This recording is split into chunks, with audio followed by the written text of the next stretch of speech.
श्री राधा कृष्णाय नमो नमः। सर्वप्रथम मैं भगवान श्री राधा कृष्ण के श्री चरण कमलों की वंदना करता हूँ। आप सभी भक्त श्रोताजनों को भी सादर नमस्कार करता हूँ।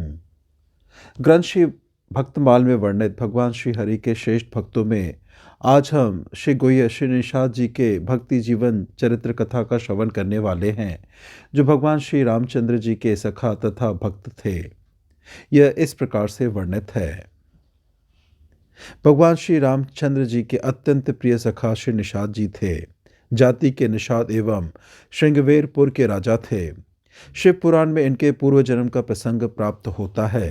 कथा इस प्रकार से है।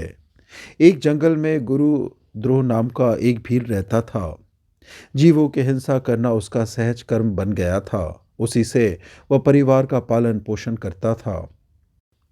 महाशिवरात्रि का दिन था। वह प्रातःकाल ही शिकार की टोह में घर से निकल पड़ा, परंतु देवयोग से उस दिन उसे कुछ नहीं मिला। संध्या हो गई। घर के लोग भूखे बाट देखते होंगे, अतः अवश्य में कुछ लेकर ही लौटना चाहिए। यह विचार को वह भील एक जलाशय के समीप के बेल के वृक्ष पर चढ़ गया। उसके नीचे एक शिवलिंग था। रात्रि के प्रथम पहर में एक हरिणी जल पीने के लिए जलाशय पर आई। भील हर्षित होकर अपना धनुष बाण संभालने लगा। इसी में उसके शरीर के हिलने से कंधे पर लटकती हुई जल भरी तुम्बी से कुछ जल छलक कर शिवलिंग पर जा पड़ा तथा धनुष बाण के संचालन से बिल्व पत्र भी टूटकर शिवलिंग पर जा पड़ा। इस अचानक संपादित हुए सुकृत से उस भील का बहुत सा पाप तत्काल नष्ट हो गया। इतने में ही हरिणी की दृष्टि व्याध पर गई। वह उसके अभिप्राय को समझकर बोली, व्याध, मैं अपने बच्चों को अपनी बहन को अथवा स्वामी को सौंपकर अभी आती हूँ। फिर तुम मुझे मारकर अपनी उदर पूर्ति कर लेना। मैं शपथ पूर्वक कहती हूँ, मेरे वचनों का विश्वास करो। अकस्मात संपन्न श्रीवाचन के पुण्य प्रभाव से व्याध ने दया करके उस हरिणी को छोड़ दिया। थोड़ी देर बाद उसी हरिणी की बहन दूसरी हरिणी वहीं जल पीने के लिए आई। उसके वध का उद्योग करते समय पुनः पूर्वत जल और बिलव दल शिवलिंग पर जा गिरा। इस हरिणी ने भी व्याध से पहली हरिणी के समान ही वार्ता की। व्याध ने इसे भी छोड़ दिया। इतने में एक हृष्ट पुष्ट हरिण जलाशय की ओर आता दिखाई पड़ा। पुनः उसके भी वध उद्योग में सहज निर्वाचन संपन्न हो गया। वध का अभिप्राय समझकर हिरण ने भी यह निवेदन किया कि मैं अभी अभी अपने बच्चों को उनकी माता के हाथों सौंप कर आता हूँ। व्याध यद्यपि स्वयं बहुत भूखा था, परिवार के लोग अत्यंत क्षुधार्त होकर उसके आने की बाट देख रहे थे, परंतु श्री शिव जी की कृपा से उसके समस्त पाप नष्ट हो गए थे। हृदय भी शुद्ध हो गया था। शिवरात्रि के दिन उसने जो अनायास व्रत एवं निर्वाचन कर लिया था, उसके फलस्वरूप उसे आशुतोष और ऑर्डरदानी शिव की कृपा प्राप्त हो गई। व्याध ने दया परवश हो मृग को भी छोड़ दिया। निवास स्थान पर पहुंचने पर जब मृग और दोनों मृगियां मिली तो परस्पर विचार विमर्श करके उन्होंने यही निर्णय किया कि हम सब लोग मिलकर व्याध के पास चले, क्योंकि सबने सत्य की सौगंध खाई है। माता पिता को जाते देख बच्चे भी साथ लग गए। इस मृग समूह को देखकर व्याध को बड़ा ही हर्ष हुआ और धनुष पर बाण संधान करने का उपक्रम करने लगा। पुनः जल और बिलव दल शिवलिंग पर गिरे। उस व्याध के पाप तो पहले ही पूजन के प्रभाव से नष्ट हो गए थे।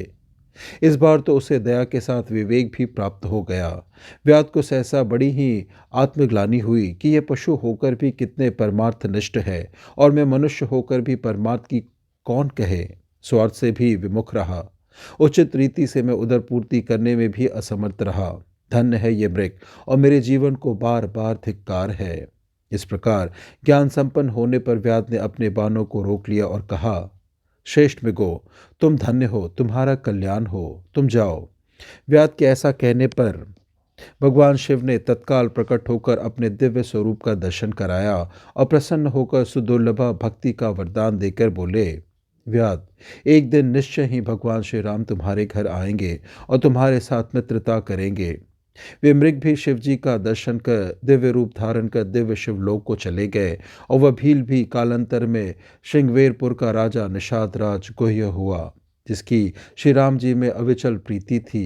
तभी तो कहा गया है, शिव सेवा कर फल सुत सोई, अबिरल भगति राम पद होई।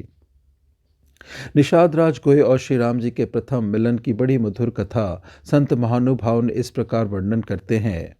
निषाद राज के पिता से और चक्रवर्ती महाराज धीराज श्री दशरथ जी से बड़ी मित्रता थी। वे समय समय पर श्री अयोध्या आया करते थे। जिस समय श्री दशरथ जी के यहाँ प्रभु का प्रादुर्भाव हुआ उस समय वे अत्यंत वृद्ध हो चुके थे। लाल को बधाई लेकर तो वे स्वयं आए थे और चारों कुमारों का दर्शन का परम सुख पाए थे, परंतु एक तो स्वयं जराग्रस्त थे, दूसरे बालक गुह्य नित्य अयोध्या के लिए मचलता रहता था। और जब से उसने श्री राम की शोभा का वर्णन सुना था तब से तो वह श्री अयोध्या जाकर भ्राताओं सहित श्री राम का दर्शन के लिए विशेष उत्कंठित रहने लगा था। आजकल करते करते 5 वर्ष बीत गए। गोये अब कुछ बड़ा हो गया था और उधर राजकुमार भी अवध की गलियों में विविध विनोद करते हुए विहरने लगे। तब एक दिन वृद्ध पिता ने गोये को श्री अयोध्या जाने की आज्ञा दी। गोये के हर्ष का परावर नहीं रहा। भेंट के लिए वन्य कंद मूल फल तथा चारों राजकुमार के लिए 4 जोड़ी रूरू नामक मृग के चर्म से बनी हुई सुंदर पनिया बगल में दबाए हुए गोया श्री अयोध्या को चल पड़े। हृदय में अनेकानेक मधुर भावनाओं को सजोए हुए थे। पिताजी के द्वारा सुने हुए राजकुमारों के सौंदर्य माधुर का अनुचिंतन करते हुए गोया श्री अवध में आ पहुंचे। मन में विचार आया, प्रथम श्री सरयू स्नान कर लूं, फिर दरबार में चलूं। अतः श्री सरयू तट पर उपहार की पोटली रखकर स्नान करने लगे। तब तक क्या देखते हैं कि 4 बालक उपहार पोटली खोल रहे हैं। बालक बड़े सुधर थे, देखते ही मन मोह गया। अतः ऊपर से तो उन्हें मना करते हैं, परंतु भीतर से यह हो रहा था कि खोल लो, ले लो, पहन लो, मैं तो आपके लिए ही लाया हूँ। हुआ भी ऐसा ही। गोये मना करते रहे और बालकों ने पोटली खोल ली, पहन ली और केले के फल लेकर खाते हुए सरजू तट पर बहरने लगे। गोया नाराज भी हो रहा था और प्रसन्न भी। स्नान कर बाहर निकला, वस्त्र बदलकर बालकों के समीप पहुंचा। कुछ रीछ से कुछ खींच से पूछा, आप लोग किसके बालक हैं? आप लोगों को मालूम नहीं मैं यहाँ उपहार चक्रवर्ती महाराज कुमारों के लिए लाया था। बालक मधुर मुस्कान पूर्वक बोल पड़े, ओहो, तब तो हमारे लिए ही था। गोयल ने पूछा, तो क्या महाराज श्री दशरथ जी के राजकुमार आप ही हैं? बालकों के उत्तर देने के पूर्व ही गोय का हृदय बोल पड़ा, गोह्य, सचमुच महाराज श्री दशरथ राजकुमार ये ही है। तुम्हारे परमाराध्य प्रिय सखा ये ही है। तुम्हारे जीवन धन प्राण सर्वस्व यही है। गोये के हृदय के कथन का ही समर्थन बालकों ने भी किया। वे बोले, सखा, महाराज कुमार हम ही हैं। गोये की आंखें सजल हो गई, हाथ जुट गए, शीश झुक गया। चरणों पर गिरने के पूर्व ही राजकुमार ने हाथों से थाम लिया। श्री राम लक्ष्मण ने दाहिना हाथ पकड़ लिया, श्री भरत शत्रुघ्न बाया हाथ पकड़े और लिवा ले चले अपने मित्र को महल की ओर।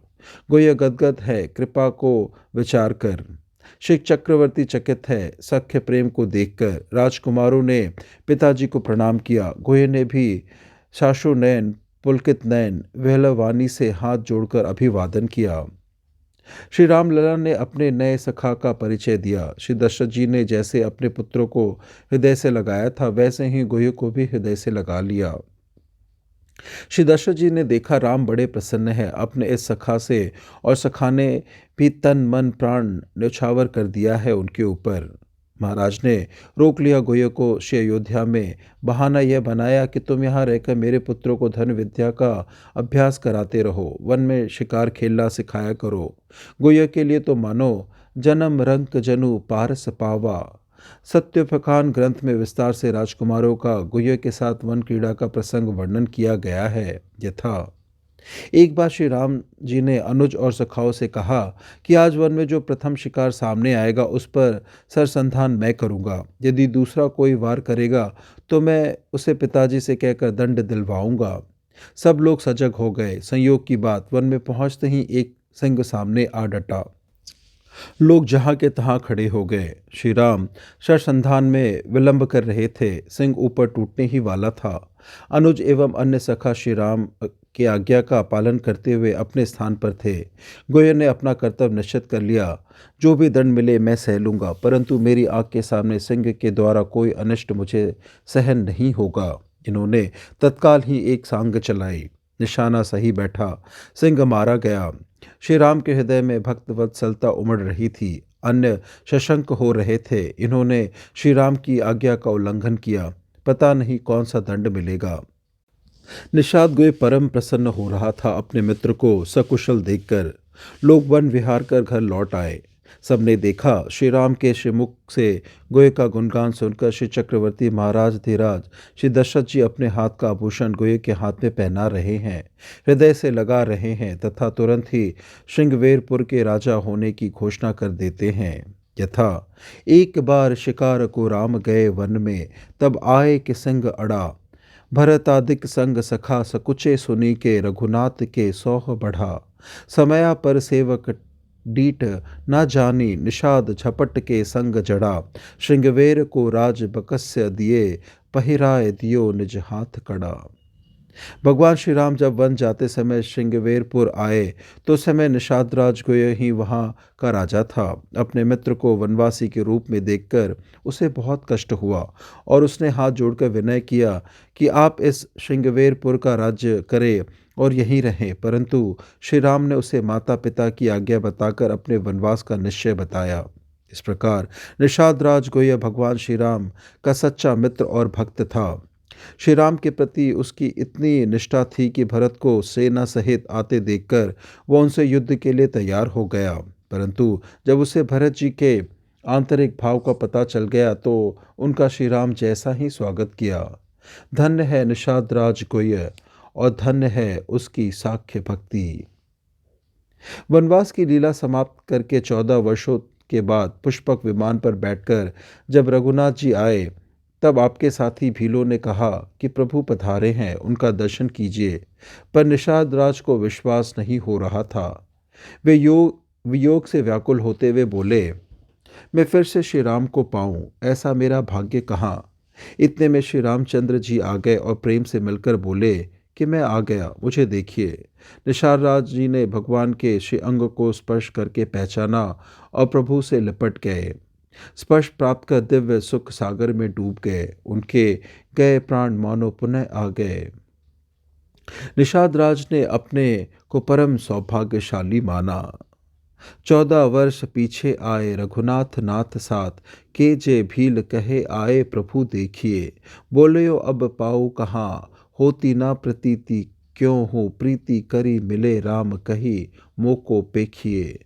परसी पिछाने लपटाने सुख सागर सामाने, प्राण पायो मानो भाग भाल लेखिए। प्रेम की जू बात क्यों हूँ बानी, मैं समात नाही, अति अकुलात कहो, कैसे के विषेखिए। इस प्रकार से भक्तमाल ग्रंथ में वर्णित भगवान श्री रामचंद्र जी के सखा तथा भक्त श्री गुह्य निषाद राज जी के भक्ति जीवन चरित्र कथा की संपन्नता होती है। श्रवण करने के लिए और अपना बहुमूल्य समय देने के लिए आपको धन्यवाद। श्री राधा कृष्णाय नमो नमः।